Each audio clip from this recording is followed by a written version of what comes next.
सत श्री अकाल जी सारिਆਂ ਨੂੰ। मैं ਤੁਹਾਡਾ अपना रवि सर अबोहर तो जी। ਅੱਜ ਅਸੀਂ ਗੱਲ ਕਰਾਂਗੇ जीके स्टडी पॉइंट ਦੇ ਵਿੱਚ ਤੁਹਾਡਾ ਸਾਰਿਆਂ ਦਾ ਸਵਾਗਤ ਹੈ। ਤੇ ਅੱਜ ਅਸੀਂ ਗੱਲ ਕਰਾਂਗੇ ਮੁਹੰਮਦ ਗੌਰੀ ਦੇ ਬਾਰੇ। ਵੈਰੀ ਇੰਪੋਰਟੈਂਟ ਟੌਪਿਕ, ਬਹੁਤ ਜ਼ਿਆਦਾ ਇੰਪੋਰਟੈਂਟ ਟੌਪਿਕ ਹੈ ਤੇ ਸਟੋਰੀ ਵੀ ਬੜੀ ਇੰਟਰਸਟਿੰਗ ਹੈ। ਤੁਹਾਨੂੰ ਪੜ੍ਹਨ ਦੇ ਵਿੱਚ ਬਹੁਤ ਮਜ਼ਾ ਆਵੇਗਾ। ਠੀਕ ਹੈ ਜੀ, ਤੁਹਾਡੇ ਇਹਦੇ ਨਾਲ ਤੁਹਾਡੇ ਜਿਹੜੇ ਡਾਊਟ ਨੇ ਸਾਰੇ ਕਲੀਅਰ ਵੀ ਹੋ ਜਾਣਗੇ। ਸੋ ਤੁਹਾਨੂੰ ਬੁੱਕ ਪੜ੍ਹਨੀ ਵੀ ਆਸਾਨ ਹੋਵੇਗੀ ਕਿਉਂਕਿ ਅੱਗੇ ਸ਼ਾਇਦ ਤੁਸੀਂ ਇੱਦਾਂ ਪੜ੍ਹਿਆ ਹੋਵੇ। ਠੀਕ ਹੈ ਜੀ, तो आओ जी हुण आपां इस चैनल के उपर जिहड़े स्टूडेंट अज इस बार इस वीडियो नूं वेख रहे हैं तो प्लीज़ लाइक शेयर सबसक्राइब जरूर कर दिया जे तुहानूं वधिया लगे। तो सबसक्राइब जरूर कर दिया जे क्योंकि तुहानूं इस तरह की वीडियो तां ही मिलणगियां जे तुसीं सबसक्राइब करोगे, बैल आइकन का बटन दबाओगे तो तुहाडे कोल सारे नोटिफिकेशन तुहाडे कोल क्लास स्टार्ट होने तो पहलां पहुँच जाणगे। ठीक है जी, तो टैलीग्राम के लिंक दे विच तुसीं ते लिंक थल्ले दिता होया है डिस्क्रिप्शन बॉक्स दे विच, व्हाट्सएप नंबर भी दिता है। उत्थे तुसीं किसी भी तरह का डाउट है तो मैनूं उत्थे कमेंट बॉक्स दे विच दस सकदे हो। तो वीडियो तुहानूं किद्दां लगी है इस दे बारे कमेंट बॉक्स दे विच जरूर दसना है। ठीक है जी, तो आओ जी हुण अपनी वीडियो नूं स्टार्ट करिए। देखो जी, मैं पिछली वीडियो दे विच ना तुहानूं महमूद गजनी दस्सिया सीगा। महमूद गजनी तुर्की सीगा, तुर्क सीगा ते तुर्कियां दा साम्राज्य बहुत वड्डा सीगा। पहले अरब हुंदे सीगे, अरबां तो बाद आए तुर्क। ठीक है, हुंदे खलीफा दे अंडर सीगे। बट तुर्कों तो बाद एक छोटा जिहा मैं दस्सिया ना एरिया सीगा गजनी, तो गजनी राज्य के अंडर एक छोटा जिहा एरिया हुंदा सीगा। ठीक है जी, गजनी राज्य के अंडर एक छोटा जिहा राज हुंदा सीगा जिहड़ा कि हुण मुहम्मद गौरी के बारे आपां पढ़न चले हाँ। ठीक है जी, जिन्होंने आपां कहंदे सी गौर नाम का एक थां हुंदी सी गौर। ठीक है जी, जित्थों मुहम्मद गौरी ने आउणा है। तो हुण हुंदा रीजन ये सीगा कि जिहड़े गजनी सीगा, गजनी दे विच जिहड़े लोग राज करते पे ने मुहम्मद गौरी दे जिहड़े महमूद गजनी दे जिहड़े वंशज ने, क्योंकि मुहम्मद गजनी तो अपने पैसे नूं वेख के ही मर गया सी। उस तो बाद फिर उन्हां दे विच लुੱਟ खो पै जाती है। तो उस तो बाद जदों मुहम्मद गजनी सीगा तो वह बड़ा जदों उन्हें अटैक करने हुंदे सी तां गौर क्योंकि भरावां नाल जिहड़ी हुंदी है सारी यारी जिहड़ी सी भरावां नाल सी, कमांडर वधिया सीगे तां ही उन्हें 17 हमले कीते ने। हुण जदों मुहम्मद गजनी की डैथ हो गई उस तो बाद फिर उहदे जिहड़े वंशज सीगे उहदे बेटे जां उहदे चाचे, तो उहदे चाचे लगदे सी गौर दे विच। गौर साम्राज्य के जिहड़े लोग सीगे वो की जिहड़े राज करते पे सी वो की हुंदे सीगे इन्हां दे राज दे अंडर। तो इन्हां ने जिहड़े मुहम्मद गजनी के जिहड़े वंश सीगे इन्हां ने की करती बेइज्जती करती गौर वालियां दी। हुण गौर वाले की सीगे वधिया कमांडर सी। ये हुण इन्हां कोल पैसा ज़्यादा है, कमांडर वीक ने, ये खुद अपने आप से वीक ने। गजनी जिवें तो है ही नहीं सीगे। तो कहंदे जी prosperity can not survive with the weakness. जिथे वीकनेस है, जिथे पैसा ज़्यादा है उत्थे वीकनेस नहीं चल सकती। तो गौर ने की कीता, गौर के कमांडर वधिया सी, उन्होंने हमले करते गजनी के उपर। तो गजनी के उपर हमले करके जिहड़ा गौर सीगा वो एक वड्डा राज बन गया तो अगे चल के गजनी एक छोटा हो गया। ठीक है जी, हुण इहदे विच आपां दो कमांडर पढ़ने ने। एक तो सीगा शहाबुद्दीन गौरी, मुहम्मद गौरी जिहड़ा मेन शासक सीगा। ठीक है जी, तो एक इहदा ब्रदर हुंदा सीगा। ठीक है, तो वो आप चलो नहीं पढ़ांगे, आप डिटेल दे विच इन्ना डिस्कस नहीं करना। 1173 की गल है जी, गौरी मुहम्मद गौरी सीगा गौर का शासक बनिया सीगा। इसने भारत के उपर पहला हमला जी कदों कीता सीगा 1175 दे विच, ते गजनी ने कदों कीता सीगा 1000 दे विच, एक दे विच। ठीक है, तो उस तो बाद देखो कहंदा जी ਇਹਦਾ ਕੀ ਕੰਮ ਸੀਗਾ। ਮੁਹੰਮਦ ਗੌਰੀ ਦਾ ਨਾ ਆਪਣਾ ਕੋਈ ਬੇਟਾ ਨਹੀਂ ਹੁੰਦਾ ਸੀਗਾ। ਇਹਦੇ ਕੋਲ ਕਮਾਂਡਰ ਹੁੰਦਾ ਸੀ। ਇਹ ਸ਼ੌਂਕੀ ਹੁੰਦਾ ਸੀ ਗੁਲਾਮਾਂ ਨੂੰ ਖਰੀਦਣ ਦਾ।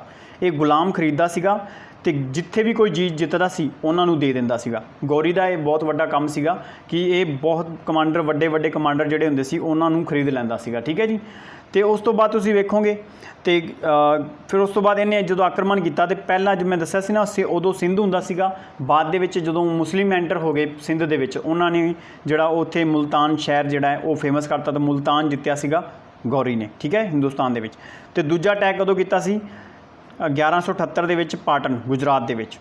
हुण इत्थे की सीगा जी रीजन ये सीगा, रीजन मैं तुहानूं दसदा जी, जिहड़ा गौरी सी ना ये बहुत ज़्यादा डरदा सी राजपूतां तो बहुत ज़्यादा डरदा सीगा। रीजन ये सीगा, इनू ये पता सीगा भी जे मैं सीधा अटैक करूँगा, क्योंकि रीजन मैं दसदा तुहानूं थोड़ा जिहा इत्थे डेफिनेशन मैं तुहानूं समझाउणा। जिवें आ पाकिस्तान है, पाकिस्तान दे विच मैं दस्सिया सी ना गजनी दे कुछ शासक सीगे। वो गजनी का कुछ जिहड़ा एरिया सी पाकिस्तान वाला जित्थों इंडिया दे विच एंटर होनी है, उत्थे कौन लोग बैठे ने, उत्थे गजनी दे लोग बैठे ने। गजनी के वंशज जोड़े ने वो इत्थे बैठे ने। उस तो बाद गुजरात वाले एरिया तो कोई नहीं सीगा। तो इन्हें सोचा कि मैं गजनी तो लड़न की बजाय मैं मेरी सेना तो इत्थे गजनी नाल लड़ेगी तो इत्थे खत्म हो जाएगी। इन्हें की कीता जी पहला अटैक किया कित्थे भी गुजरात के साइड तो मैं अटैक करदा पहला। तो जदों गौरी ने इस वल्लों अटैक करना स्टार्ट किया, इत्थे एक बंदा बहुत जड़े भीम टू नाम का एक राजा सीगा हिंदुस्तान का, ਇਹ ਆਪਣੀ ਤਿਆਰੀ ਦੇ ਵਿੱਚ ਬੈਠਾ ਸੀ ਵੀ ਜਿਹੜਾ ਹੁਣ ਕੋਈ ਇੱਧਰੋਂ ਪਰਸਨ ਆ ਗਿਆ ਨਾ ਉਹਨੂੰ ਮੈਂ ਹਰਾਣਾ ਹੀ ਹਰਾਣਾ। ਉਹਨੇ ਕੀ ਕੀਤਾ ਜੀ, ਗੋਰੀ ਨੂੰ ਦੰਦ ਖੱਟੇ ਕਰਤੇ। ਮਤਲਬ ਗੋਰੀ ਇੱਥੇ ਜਦੋਂ ਇਸ ਬੋਲਨ ਪਾਸ ਤੋਂ, ਗੁਜਰਾਤ ਦੇ ਵਿੱਚ ਹੈਗਾ ਬੋਲਨ ਪਾਸ, ਅਤੇ ਇਹ ਜਿਹੜਾ ਗਜਨੀ ਵਾਲਾ ਏਰੀਆ ਪਾਕਿਸਤਾਨ ਦੇ ਵਿੱਚ ਹੈਗਾ, ਮੇਨ ਪਾਸ ਕਿਹੜਾ ਹੈ, ਖਾਈਬਰ ਪਾਸ, ਉੱਥੋਂ ਪਾਸ ਹੋ ਕੇ ਸਾਰੇ ਲੋਕ ਇੱਥੇ ਆਉਂਦੇ ਸੀ। ਅਤੇ ਖਾਈਬਰ ਪਾਸ ਤੋਂ ਤਾਂ ਗੋਰੀ ਆਇਆ ਨਹੀਂ, ਆਇਆ ਕਿੱਥੋਂ, ਬੋਲਨ ਪਾਸ ਤੋਂ। ਬੋਲਨ ਪਾਸ ਤੋਂ ਆਇਆ ਤਾਂ ਉਸ ਤੋਂ ਉੱਥੇ ਅੱਗੇ ਭੀਮ ਟੂਬ ਨਾਮ ਦਾ ਸ਼ਾਸਕ ਬੈਠਾ ਹੈ, ਉਹ ਰਾਜਪੂਤ ਸੀਗਾ। ਇਹਨੇ ਕੀ ਕੀਤਾ ਜੀ, ਗੋਰੀ ਨੂੰ ਹਰਾਤਾ। ਠੀਕ ਹੈ ਜੀ। ਅਤੇ ਉਸ ਤੋਂ ਬਾਅਦ ਇਹ ਸੀਗਾ ਦੂਸਰੇ ਹਮਲੇ ਦੇ ਵਿੱਚ ਹਾਰ ਗਿਆ ਸੀ, ਪਹਿਲੇ ਹਮਲੇ ਦੇ ਵਿੱਚ ਇਹਨੇ ਮੁਲਤਾਨ ਜਿੱਤ ਲਿਆ ਸੀਗਾ। ਠੀਕ ਹੈ ਜੀ।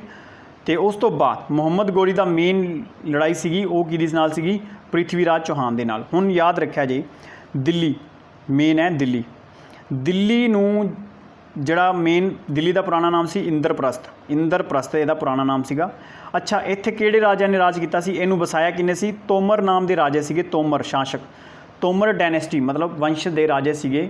ਆਨੰਦੀਪਾਲ ਤੋਮਰ, ਆਨੰਦੀਪਾਲ ਨਾਮ ਦਾ ਇੱਕ ਰਾਜਾ ਸੀਗਾ, ਉਹਦੀ 2 ਬੇਟੀਆਂ ਸੀ। ਉਹਨੇ, ਹੁਣ ਉਹਦਾ ਬੇਟਾ ਤਾਂ ਹੈ ਨਹੀਂ ਸੀਗਾ, ਉਹਨੇ ਆਪਣੀ ਜਿਹੜੀ ਜਾਇਦਾਦ ਸੀ, ਦਿੱਲੀ ਦਾ ਜਿਹੜਾ ਸ਼ਾਸਨ ਸੀਗਾ ਉਹ ਦੇਣਾ ਸੀ ਆਪਣੇ ਜਮਾਈ ਨੂੰ।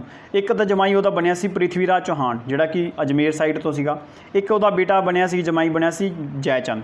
ਹੁਣ ਦੋਨਾਂ ਦੀ ਅੱਖ ਸੀ ਵੀ ਇਹ ਆਨੰਦੀਪਾਲ ਮਰੇ ਤਾਂ ਅਸੀਂ ਉਹਨਾਂ ਦੀ ਗੱਦੀ ਦੇ ਉੱਪਰ ਬੈਠੀਏ। ਅਤੇ ਪ੍ਰਿਥਵੀ ਰਾਜ ਚੌਹਾਨ ਬੜਾ ਚਲਾਕ ਸੀਗਾ, ਦਲੇਰ ਸੀਗਾ, ਬੜਾ ਇੰਪੋਰਟੈਂਟ ਬੰਦਾ ਸੀਗਾ, ਕਮਾਂਡਰ ਵਧੀਆ ਸੀਗਾ, ਪਰ ਜੈਚੰਦ ਉਹਨਾਂ ਹੁਸ਼ਿਆਰ ਨਹੀਂ ਸੀਗਾ। ਹੁਣ ਦੇਖੋ ਜੀ, ਹੁਣ ਇਹਨਾਂ ਦਾ ਜਿਹੜਾ ਮੇਨ ਗੋਰੀ ਨੇ, ਹੁਣ ਮੁਹੰਮਦ ਗੋਰੀ ਜਦੋਂ ਹਾਰ ਗਈ ਪਹਿਲੀ ਲੜਾਈ, ਉੱਥੋਂ ਭੀਮ ਟੂ ਤੋਂ ਹਾਰਿਆ ਸੀ, ਉਸ ਤੋਂ ਬਾਅਦ ਇੰਡੀਆ ਦੇ ਵਿੱਚ ਅਟੈਕ ਕਰਦਾ ਹੈ। ਇੰਡੀਆ ਦੇ ਵਿੱਚ ਅਟੈਕ ਕਿੱਥੇ ਕਰੇਗਾ, ਤਰਾਇਨ ਨਾਮਕ ਦੀ ਥਾਂ ਦੇ ਉੱਪਰ। ਹੁਣ ਰੀਜ਼ਨ ਕੀ ਸੀਗਾ, ਪੰਜਾਬ ਦੇ ਪੇਪਰ 'ਚ ਨਾ ਤੁਹਾਨੂੰ ਆ ਸਕਦਾ ਹੈ, ਤਾਇਬਰ ਏ ਹਿੰਦ ਜਿਹੜਾ ਅੱਜ ਬਠਿੰਡਾ ਹੈਗਾ ਨਾ, ਉਸ ਨੂੰ ਪੁਰਾਣੇ ਟਾਈਮ 'ਚ ਕਹਿੰਦੇ ਸੀ ਟਾਇਬਰ ਏ ਹਿੰਦ।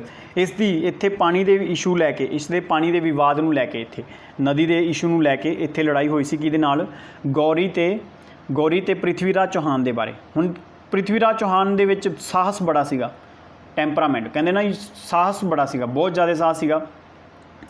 ਇਹ ਕਮਾਂਡਰ ਬਹੁਤ ਵਧੀਆ ਸੀਗਾ, ਪਰ ਕਹਿੰਦੇ ਨਾ ਓਵਰ ਕੌਨਫੀਡੈਂਸ ਬੰਦੇ ਨੂੰ ਕਈ ਵਾਰੀ ਮਾਰ ਜਾਂਦਾ ਹੈ। ਅਤੇ ਹੁਣ ਹੋਇਆ ਕੀ ਜੀ, ਜਦੋਂ ਪਹਿਲੀ ਵਾਰੀ ਲੜਾਈ ਕਰਨ ਆਇਆ ਤਾਂ ਗੋਰੀ, ਕਿਉਂਕਿ ਪ੍ਰਿਥਵੀ ਰਾਜ ਚੌਹਾਨਾਂ ਨੇ ਤਾਂ ਜਿਹੜੇ ਚੌਹਾਨ ਸੀਗੇ ਇਹਨਾਂ ਨੇ, ਰਾਜਪੂਤਾਂ ਨੇ ਕਦੇ ਹਾਰ ਤਾਂ ਵੇਖੀ ਨਹੀਂ ਸੀਗੀ, ਬੜੇ ਸਾਲ ਹਾਰਦੇ ਹੀ ਨਹੀਂ ਸੀਗੇ। ਤਾਂ ਇਹ ਓਵਰ ਕੌਨਫੀਡੈਂਸ ਸੀਗਾ। ਅਤੇ ਇਹਨੇ ਕੀ ਕੀਤਾ, ਜਦੋਂ ਗੋਰੀ ਨੇ ਹਮਲਾ ਕੀਤਾ 1191 ਦੇ ਵਿੱਚ, ਤਾਂ ਕੀ ਕੀਤਾ ਜੀ, ਗੋਰੀ ਨੂੰ ਹਰਾਤਾ। ਮਤਲਬ ਉਹ ਪਹਿਲੀ ਲੜਾਈ 'ਚ ਹਰਾਤਾ। ਹੁਣ ਰੀਜ਼ਨ ਇਹ ਹੋਇਆ ਕਿ ਜਦੋਂ ਹਰਾਤਾ ਅਤੇ ਇਹ ਕੀ ਕਰੇਗਾ, ਹੁਣ ਆਪਣੇ ਇਹਨੇ ਕਿਹਾ ਜੀ ਹੁਣ ਮੈਂ ਪਹਿਲੀ ਵਾਰੀ ਕਿਸੇ ਨੂੰ ਹਰਾਇਆ ਤਾਂ ਬੜੀ ਤਰ੍ਹਾਂ ਹੀ, ਉਹ ਜਿਹੜੀ ਲੜਾਈ ਹੈ ਉਹ ਤੁਸੀਂ ਯਾਦ ਰੱਖਣੀ ਹੈ। 1191 ਈਅਰ ਬਹੁਤ ਇੰਪੋਰਟੈਂਟ ਹੈ। ਇਸ ਦੇ ਵਿੱਚ ਤਰਾਇਨ ਦਾ ਪਹਿਲੀ ਲੜਾਈ ਸੀ ਜਦੋਂ ਗੋਰੀ ਨੂੰ ਪ੍ਰਿਥਵੀ ਰਾਜ ਚੌਹਾਨ ਨੇ ਹਰਾਇਆ ਸੀ। ਬਸ ਗਲਤੀ ਇਹ ਰਹਿ ਗਈ ਕਿ ਗੋਰੀ ਨੂੰ ਇੱਥੇ ਮਾਰਨਾ ਸੀਗਾ, ਇਹਨੇ ਛੱਡਤਾ, ਗੋਰੀ ਨੂੰ ਛੱਡਿਆ। ਉਸ ਤੋਂ ਬਾਅਦ ਹੋਏਗਾ ਕਿ ਗੋਰੀ ਆਪਣੇ ਜਿਹੜਾ ਕਹਿੰਦਾ ਜੀ ਵਾਪਸ ਚਲਾ ਗਿਆ ਅਫਗਾਨਿਸਤਾਨ ਦੇ ਵਿੱਚ, ਗੌਰ ਨਾਮ ਦੀ ਥਾਂ 'ਤੇ ਚਲਾ ਗਿਆ। ਹੁਣ ਗੌਰ ਨਾਮ ਦੀ ਥਾਂ 'ਤੇ ਵਾਪਸ ਜਾਂਦਾ ਨਾ, ਤਾਂ ਉਹ ਕੀ ਕਰਦਾ, ਆਪਣੇ ਕਹਿੰਦੇ ਜਿੱਥੇ ਉਹਦੇ ਸੈਨਿਕ ਸੀਗੇ, ਜਿੱਥੇ ਉਹਨੇ ਗੁਲਾਮ ਖਰੀਦੇ ਸੀ, ਉਹ ਉੱਥੇ ਰਹਿੰਦਾ। ਉਹ ਆਪਣੀ ਰਾਣੀਆਂ ਕੋਲ ਵਾਪਸ ਨਹੀਂ ਜਾਂਦਾ ਅਤੇ ਰਾਣੀਆਂ ਨੂੰ ਇੱਕ ਲੈਟਰ ਲਿਖਦਾ। ਹੁਣ ਉੱਥੇ ਜਾ ਕੇ ਨਾ ਬੜਾ ਨਿਰਾਸ਼ ਅਤੇ ਹਰਾਸ ਸੀਗਾ ਕਿ ਪਹਿਲੇ ਤਾਂ ਮੈਨੂੰ ਭੀਮ ਟੂ ਨੇ ਹਰਾਤਾ, ਹੁਣ ਮੈਨੂੰ ਪ੍ਰਿਥਵੀ ਰਾਜ ਚੌਹਾਨ ਨੇ ਹਰਾਤਾ। ਫਿਰ ਹੁਣ ਇਹ ਨਾ ਬਹੁਤ ਉਦਾਸ ਜਿਹਾ ਬੈਠਾ ਸੀਗਾ ਅਤੇ ਆਪਣੇ ਕਮਰੇ ਦੇ ਵਿੱਚ ਬੈਠਾ। ਅਤੇ ਇਹਨੂੰ ਮੋਟੀਵੇਸ਼ਨ ਕਿੱਦਾਂ ਮਿਲਦੀ ਹੈ, ਕਿ ਇਹਦੇ ਸਾਹਮਣੇ ਬੜਾ ਉਦਾਸ ਬੈਠਾ, ਬੜੀ ਗੱਲਾਂ ਸੋਚੀ ਜਾਂਦਾ ਹੈ। ਅਤੇ ਇਹਦੇ ਸਾਹਮਣੇ ਜੀ ਇੱਕ ਚੀਟੀ ਹੈ, ਉਹ ਬਾਰ-ਬਾਰ ਆਪਣੇ ਤੋਂ 10 ਗੁਣਾ ਵੇਟ ਨੂੰ ਲੈ ਕੇ ਉੱਪਰ ਚੜ੍ਹਦੀ ਪਈ ਹੈ, ਫਿਰ ਥੱਲੇ ਡਿੱਗ ਜਾਂਦੀ ਹੈ, ਉੱਪਰ ਚੜ੍ਹਦੀ ਹੈ ਤਾਂ ਫਿਰ ਥੱਲੇ ਡਿੱਗ ਜਾਂਦੀ ਹੈ। ਇਹਨੂੰ ਦੇਖਿਆ ਕਿ ਇੱਕ ਛੋਟੀ ਜਿਹੀ ਚੀਟੀ ਜਿਹੜੀ ਕਿ ਇਹ ਹਾਰ ਨਹੀਂ ਮੰਨਦੀ ਪਈ, ਇਹ ਇਸ ਤੋਂ ਵੱਡੇ ਜਿਹੜਾ ਵੇਟ ਹੈ ਉਸ ਨੂੰ ਉੱਪਰ ਲੈ ਕੇ ਜਾਣਾ ਚਾਹੁੰਦੀ ਹੈ। ਅਤੇ ਯਾਰ ਮੇਰੇ ਕੋਲ ਤਾਂ ਸਭ ਕੁਛ ਹੈਗਾ। ਅਤੇ ਉਹਨੇ ਫਿਰ ਉਸ ਟਾਈਮ ਵੀ ਕਹਿੰਦੇ ਜੀ ਗੋਰੀ ਦੇ ਮਹਿਲ ਤੋਂ ਰਾਣੀਆਂ ਨੇ ਮੈਸੇਜ ਭੇਜਿਆ ਕਿ ਗੋਰੀ ਵਾਪਸ ਆ ਗਿਆ, ਉਹਨੂੰ ਮੈਸੇਜ ਲਾਓ ਵੀ ਉਹ ਮਹਿਲ ਦੇ ਵਿੱਚ ਆਵੇ।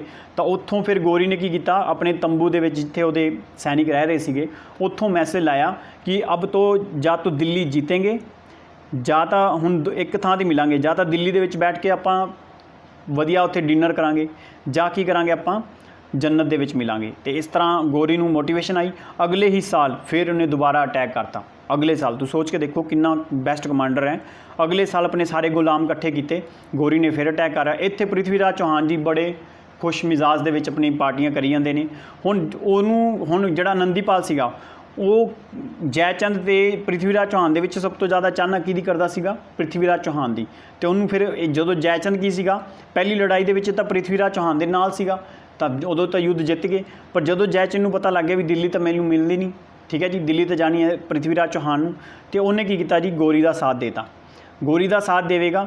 ਗੋਰੀ ਦੇ ਸਾਥ ਦੇਣ ਦੇ ਵਿੱਚ ਹੁਣ ਇਹਨੂੰ ਐ ਸੀਗਾ ਜੈਚੰਦ ਨੂੰ ਕਿ ਅੱਜ ਤੱਕ ਜਿੰਨੇ ਵੀ ਕਮਾਂਡਰ ਆਏ ਨੇ ਹਮੇਸ਼ਾ ਆਏ ਨੇ, ਲੁੱਟ ਕੇ ਚਲੇ ਗਏ ਨੇ, ਆਏ ਨੇ ਲੁੱਟ ਕੇ ਚਲੇ ਗਏ ਨੇ, ਇਹ ਵੀ ਆਵੇਗਾ ਲੁੱਟ ਕੇ ਚਲਾ ਜਾਵੇਗਾ। ਮੇਰਾ ਕੰਮ ਕੀ ਹੈ, ਮੈਂ ਪ੍ਰਿਥਵੀਰਾਜ ਚੌਹਾਨ ਨੂੰ ਹਰਾ ਨਹੀਂ ਸਕਦਾ, ਇਹ ਹਰਾ ਸਕਦਾ, ਇਹ ਹਰਾ ਦੇਵੇਗਾ ਤੇ ਇੱਥੇ ਛੱਡ ਕੇ ਜਾਵੇਗਾ, ਮੈਂ ਇੱਥੇ ਕਬਜ਼ਾ ਕਰ ਲਾਂਗਾ। ਇਹਦੀ ਸਕੀਮ ਇਹ ਸੀ, ਠੀਕ ਹੈ ਜੀ।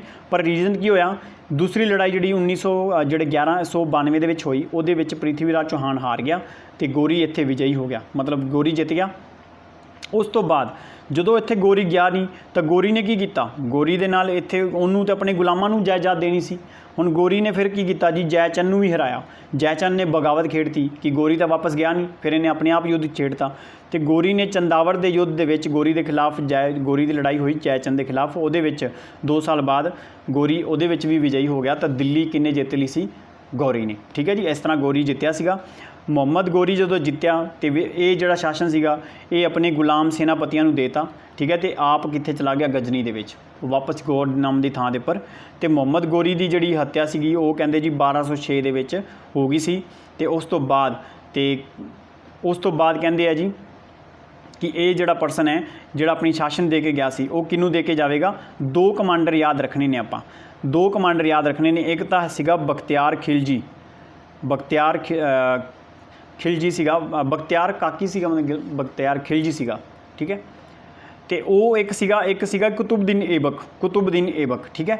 2 ਪਰਸਨ ਸੀਗੇ। ਇਹਨਾਂ ਦੋਨਾਂ ਨੂੰ ਇਹ ਕਮਾਂਡ ਦੇ ਕੇ ਜਾਂਦਾ ਤੇ ਕੁਤੁਬਦੀਨ ਏਬਕ ਨੂੰ ਰਾਜਾ ਬਣਾ ਦਿੰਦਾ। ਇੱਥੇ ਦੀ ਦਿੱਲੀ ਦੀ ਜਿਹੜੀ ਸਲਤਨਤ ਹੈ ਉਹ ਕਿਹਨੂੰ ਦੇ ਦਿੰਦਾ, ਕੁਤੁਬਦੀਨ ਏਬਕ ਨੂੰ। ਹੁਣ ਇਸ ਤੋਂ ਬਾਅਦ ਆਪਣਾ ਸਟਾਰਟ ਹੁੰਦਾ ਜੀ ਸਲਤਨਤ, ਕਿਹੜਾ ਜੀ, ਦਿੱਲੀ ਸਲਤਨਤ।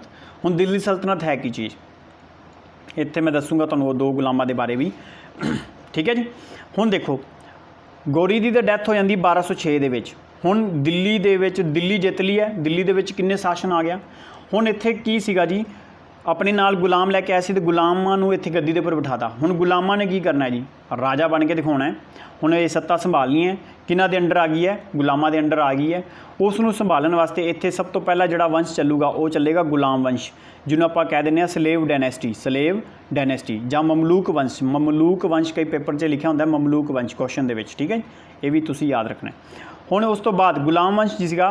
ਹੁਣ ਦਿੱਲੀ ਜਿਹੜੀ ਸਲਤਨਤ ਸੀ ਨਾ, ਦਿੱਲੀ ਸਲਤਨਤ, ਇਹਦੇ ਉੱਪਰ ਤੁਸੀਂ ਦੇਖੋ 1206 ਤੋਂ ਲੈ ਕੇ 1526 ਤੱਕ ਇੱਥੇ ਨਾ ਦਿੱਲੀ ਸਲਤਨਤ ਸੀਗਾ, ਇਹਦਾ ਟਾਈਮ ਸੀਗਾ। ਇਹਨੂੰ ਆਪਾਂ ਕਹਿੰਦੇ ਦਿੱਲੀ ਸਲਤਨਤ ਦੇ ਵਿੱਚ ਆਏ ਸੀ 5 ਵੰਸ਼, ਠੀਕ ਹੈ ਜੀ। ਇਹਦੇ ਵਿੱਚ ਤੁਸੀਂ ਗੁਲਾਮ ਵੰਸ਼ ਪੜ੍ਹੋਗੇ, ਫਿਰ ਤੁਸੀਂ ਖਿਲਜੀ ਪੜ੍ਹੋਗੇ, ਖਿਲਜੀ ਤੋਂ ਬਾਅਦ ਆਉਣਗੇ ਆਪਣੇ ਤੁਗਲਕ ਆਉਣਗੇ, ਤੁਗਲਕ ਤੋਂ ਬਾਅਦ ਆਉਣਗੇ ਸੈਯਦ ਤੋਂ ਬਾਅਦ ਆਉਣਗੇ ਲੋਧੀ, ਫਿਰ ਉਸ ਤੋਂ ਬਾਅਦ ਬਾਬਰ ਇੰਡੀਆ ਦੇ ਵਿੱਚ ਆਵੇਗਾ ਫਾਈਨਲੀ, ਠੀਕ ਹੈ ਜੀ। ਇਹ ਹੁਣ ਆਪਾਂ ਦਿੱਲੀ ਸਲਤਨਤ ਪੜ੍ਹਾਂਗੇ। ਦਿੱਲੀ ਸਲਤਨਤ ਵਿੱਚ ਪਹਿਲਾਂ ਆਪਾਂ ਪੜ੍ਹਾਂਗੇ ਆਪਣੇ ਗੁਲਾਮ ਵੰਸ਼ ਦੇ ਬਾਰੇ, ਠੀਕ ਹੈ ਜੀ। ਹੁਣ ਗੁਲਾਮ ਵੰਸ਼ ਦੇ ਵਿੱਚ ਦੇਖਦੇ ਹਾਂ ਕਿਹੜੇ ਸ਼ਾਸਕ ਆਏ ਸੀਗੇ, ਠੀਕ ਹੈ ਜੀ। ਉਹਦੇ ਬਾਰੇ ਆਪਾਂ ਵੇਖ ਲੈਂਦੇ ਹਾਂ।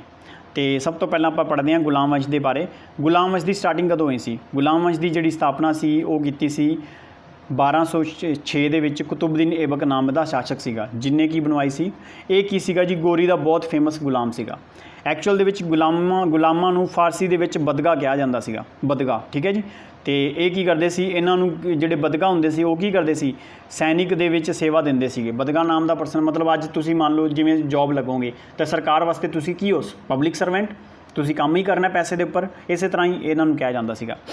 ਤੇ ਉਸ ਤੋਂ ਬਾਅਦ ਦੇਖੋ ਕੁਤੁਬਦੀਨ ਏਬਕ ਗੱਦੀ ਦੇ ਉੱਪਰ ਬਹਿੰਦਾ ਦਿੱਲੀ ਦੀ, ਤੇ ਹੁਣ ਇਹ ਦਿੱਲੀ ਦੀ ਗੱਦੀ ਦੇ ਉੱਪਰ ਨਹੀਂ ਬਹਿੰਦਾ। ਇਹਨੇ ਆਪਣੀ ਜਿਹੜੀ ਦਿੱਲੀ ਤੋਂ ਸ਼ਿਫਟ ਕਰਕੇ ਗੱਦੀ ਕਿੱਥੇ ਕੀਤੀ, ਲਾਹੌਰ ਦੇ ਵਿੱਚ ਆਪਣਾ ਸ਼ਾਸਨ ਸੰਭਾਲਿਆ ਸੀਗਾ। ਹੁਣ ਦਿੱਲੀ ਦੇ ਵਿੱਚ ਇਹਨੇ ਕੀ ਕੀਤਾ ਜੀ, ਕੁਤੁਬਦੀਨ ਏਬਕ ਨੇ ਐਜ਼ ਏ ਜਿਹੜਾ ਰਾਜਾ ਅਭਿਸ਼ੇਕ ਆਪਣਾ ਕੀਤਾ ਸੀ 24 ਜੂਨ 1206 ਦੇ ਵਿੱਚ ਕੀਤਾ ਸੀ। ਮਤਲਬ ਰਾਜਾ ਅਭਿਸ਼ੇਕ ਦਾ ਮਤਲਬ ਹੁੰਦਾ ਹੈ ਰਾਜਾ ਬਣਨਾ, ਠੀਕ ਹੈ ਜੀ। ਕੁਤੁਬਦੀਨ ਏਬਕ ਕੀ ਸੀਗਾ ਜੀ, ਇਹਨੇ ਆਪਣੀ ਰਾਜਧਾਨੀ ਬਣਾਈ ਸੀ ਲਾਹੌਰ। ਤੇ ਉਸ ਤੋਂ ਬਾਅਦ ਇਹਨੇ ਦਿੱਲੀ ਦੇ ਵਿੱਚ ਕੀ ਕੀਤਾ ਸੀਗਾ, ਕੁਤੁਬ ਮੀਨਾਰ। ਕਿਉਂਕਿ ਇਹ ਕੀ ਸੀਗਾ, ਕੁਤੁਬ ਮੀਨਾਰ ਕੀ ਸੀਗਾ, ਕਿਉਂਕਿ ਇਸ ਨੇ ਕੀ ਕੀਤਾ ਸੀਗਾ, ਇਹਨੂੰ ਖਰੀਦਿਆ ਸੀਗਾ ਜੀ ਜਿਸ ਕੁਤੁਬ ਨਾਮ ਦਾ ਇੱਕ ਪਰਸਨ ਸੀਗਾ ਜਿਹੜਾ ਸੰਤ ਫਕੀਰ ਸੀਗਾ, ਤੇ ਉਸੇ ਦੇ ਨਾਮ ਤੋਂ ਇਸ ਨੇ ਕੁਤੁਬ ਮੀਨਾਰ ਬਣਵਾਈ ਸੀ, ਠੀਕ ਹੈ ਜੀ, ਬਣਵਾਈ ਸੀ, ਸਟਾਰਟ ਕੀਤੀ ਸੀ। ਉਸ ਤੋਂ ਬਾਅਦ ਦਿੱਲੀ ਦੇ ਵਿੱਚ ਨੇ ਇੱਕ ਮਸਜਿਦ ਵੀ ਬਣਾਈ ਸੀ। ਹੁਣ ਦੇਖੋ ਜੀ ਰੀਜ਼ਨ ਇਹ ਹੈ ਕਿਉਂਕਿ ਲਾਹੌਰ ਦੇ ਵਿੱਚ ਤੇ ਦਿੱਲੀ ਦੇ ਵਿੱਚ ਜਿਹੜੇ ਲੋਕ ਨੇ ਇਹ ਬਾਹਰਲੇ ਲੋਕਾਂ ਨੂੰ ਤਾਂ ਅਸੈਪਟ ਕਰਨਾ ਨਹੀਂ। ਹੁਣ ਅਸੈਪਟ ਤਾਂ ਕਰਨਾ ਹੈ ਕਿਉਂਕਿ ਇਹ ਗੁਲਾਮ ਨੇ, ਹੁਣ ਇਹ ਰਾਜੇ ਬਣਨਗੇ। ਰਾਜੇ ਦਾ ਕੰਮ ਕੀ ਹੁੰਦਾ ਹੈ, ਲੋਕਾਂ ਨੂੰ ਖੁਸ਼ ਕਰਨਾ। ਤੇ ਕੁਤੁਬਦੀਨ ਏਬਕ ਦੀ ਸੋਚ ਦੇ ਵਿੱਚ ਇਹ ਸੀਗਾ ਵੀ ਇਹਨਾਂ ਲੋਕਾਂ ਨੂੰ ਮੈਂ ਕਿਵੇਂ ਖੁਸ਼ ਕਰ ਸਕਦਾ। ਅਗਰ ਮੈਂ ਇਹਨਾਂ ਨੂੰ ਜ਼ਿਆਦਾ ਪੈਸੇ ਵੰਡਾਂ ज़्यादा सहूलतां देवां, इन्हां नूं इस्लाम धर्म दे नाल जोड़न दी कोशिश करां। हुण देखो फिर इन्हें की किया जी, इन्हें की किया कुव्वत इस्लाम नामक मस्जिद जिहड़ी है दिल्ली दे विच वो बनवाई। अजमेर दे विच धाईडीन दा झोपड़ा वैरी वैरी इंपोर्टेंट, ये कुतुबुद्दीन ऐबक ने बनवाया सीगा, ये तुसीं याद रखना है। कुतुबुद्दीन ऐबक नूं लाल बख्श कहा जाता सी क्योंकि ये की करदा सी, लखां दा दान दिंदा सी, बहुत पैसे लुट इन्हें वंडे सीगे, ठीक है जी।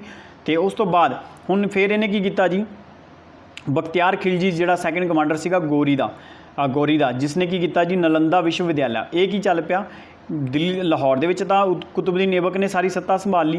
ये पर्सन बिहार वाले पासे चला गया, ये मूर्ति भंजक कहते हैं, ये मतलब इसने बहुत साड़ा लिटरेचर जिहड़ा है खराब किया इस पर्सन ने, बख्तियार खिलजी ने। इन्हें की किया सी उही जिहड़ा अज अवध दे विच जिहड़ा मंदिर बन रहा उत्थे मस्जिद बनवाती, फिर उन्हें नालंदा दे विच जिहड़ा बहुत वड्डी यूनिवर्सिटी सी वो खत्म करती। तो इस करके ये जिहड़ा पर्सन सी इनू याद किया जाता इस गल पिछे, ठीक है जी।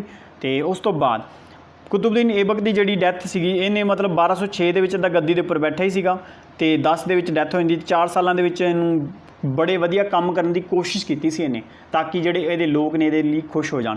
पर कहंदे जी हुण गुलाम तां गुलाम ही रहेगा। हुण रीज़न ये होया कि गुलाम जिहड़ा हुण देखो ऐबक नूं ना, हुण तुहानूं पता है जी तुसीं गुलाम हो, जे तुहानूं गेम नहीं खेडनी आंदी तां तुसीं ना खेडो।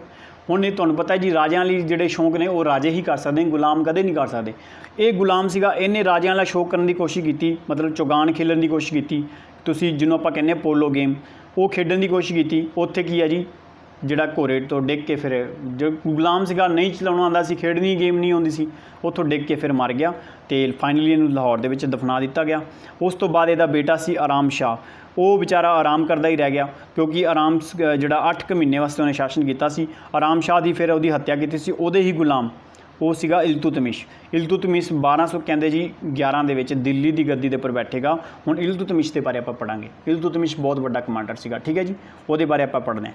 तो आई होप कि तुहानूं सारिਆਂ नूं वधिया लग्या होवेगा, ठीक है जी। तो नैक्सट वीडियो के विच आपां फिर पढ़ते हैं, जिहड़ा नैक्सट वीडियो है उहदे विच आपां इल्तुतमिश के बारे वेखांगे कि ये बंदा तो लाहौर दे विच सीगा ना, दिल्ली की तख्त के उपर पहली बारी कौन बैठेगा, इल्तुतमिश। हुण इल्तुतमिश के सारे काम वेखांगे, इल्तुतमिश के बारे सारी गल्लां वेखांगे, ठीक है जी। तो आओ हुण आपां नैक्सट वीडियो के विच मिलांगे। Please like share subscribe channel नूं जरूर कर दो, ठीक है जी।